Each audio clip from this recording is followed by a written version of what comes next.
Hi hello, ഇന്ന് ഞാൻ വന്നിട്ടുള്ളത് നമ്മുടെ സ്വന്തം ട്രിവാൻഡ്രത്താണേ. തലസ്ഥാന നഗരി കയറിയതേ ഉള്ളൂ കേട്ടോ. ഇത് ഭയങ്കര തിരക്കാണ്. ഇതെന്താ സംഭവം എന്ന് അറിയാൻ വയ്യ കേട്ടോ. സത്യം പറഞ്ഞു കഴിഞ്ഞാൽ ആളുകളാണെങ്കിൽ അങ്ങോട്ടും ഇങ്ങോട്ടും ഒക്കെ പോകുന്നുണ്ട് വരുന്നുണ്ട്. ഇതെന്താ കുറെ ആൾക്കാരാണെങ്കിൽ വണ്ടിയുടെ മുകളിലൊക്കെ നിന്ന് കാണുന്നുണ്ട്. ഇതിപ്പോ ഞാൻ വരുന്നുണ്ട് എന്ന് അറിഞ്ഞിട്ട് ആൾക്കാരെല്ലാരും കൂടി എന്നെ കാണാൻ വേണ്ടിയിട്ട് വന്നതാണോ? ഏയ്, അങ്ങനെ വരാൻ ചാൻസ് ഇല്ലല്ലേ. അത് അത്യാവശ്യം നല്ല ബ്ലോക്ക് ഉണ്ടായിരുന്നു കേട്ടോ. എനിക്കാണെങ്കിൽ ഒരു സമാധാനം ഇല്ല കേട്ടോ. വണ്ടിക്കത് ഇരിക്കണമെന്നേ ഉള്ളൂ. ഇതെന്താ ഇവിടെ നടക്കുന്നത് എന്നുള്ള ഒരു ക്യൂരിയോസിറ്റി ആയിരുന്നു എനിക്ക്.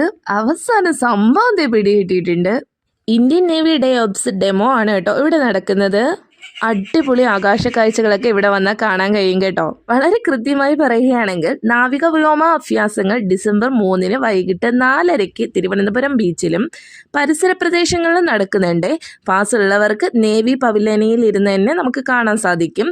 മറ്റുള്ളവർക്കാണെങ്കിൽ ബീച്ച് സൈഡിൽ നിന്ന് നമുക്ക് പ്രകടനങ്ങൾ കാണാൻ കഴിയും. ഇനി പാസ് ഇല്ലാത്തവരാണെങ്കിൽ പോലീസ് അനുവദിച്ചിട്ടുള്ള ഗ്രൗണ്ടുകളിൽ വണ്ടി പാർക്ക് ചെയ്തിട്ട് ഷട്ടിൽ ബസ് സർവീസ് വഴി ബീച്ചിലേക്ക് വരേണ്ടി വരും. അപ്പോൾ ഇന്നലെയാണ് ഞങ്ങളൊരു ഡെമോ കണ്ടിട്ടുണ്ടായിരുന്നത്. ഇതാണ് കേട്ടോ അതിന്റെ ഡെമോ എന്ന് പറയുന്നത്. അപ്പൊ ഞങ്ങൾ പോയപ്പോൾ ഷിപ്പ് വരുന്നുണ്ടായിരുന്നു. അപ്പൊ അത് കാണാൻ വേണ്ടിയിട്ടായിരുന്നു എല്ലാവരും അങ്ങനെ നിന്നിട്ടുണ്ടായിരുന്നത്. പിന്നെ നമ്മുടെ ഇന്ത്യൻ ആർമിയൊക്കെ ഉണ്ട്.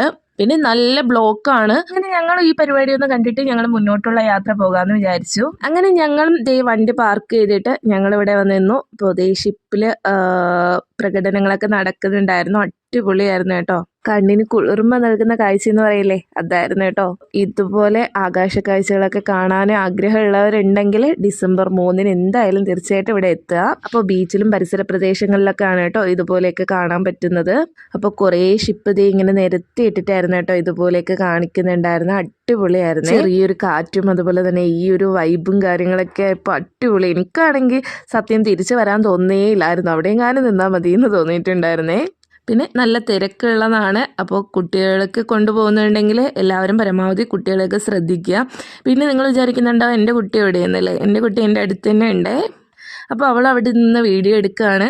അപ്പം ഞാൻ ചെയ്യുന്നത് പോലെ എന്നെ അനുകരിക്കാൻ നോക്കുകയാണ് കേട്ടോ അവളും ചെറുതായിട്ട്.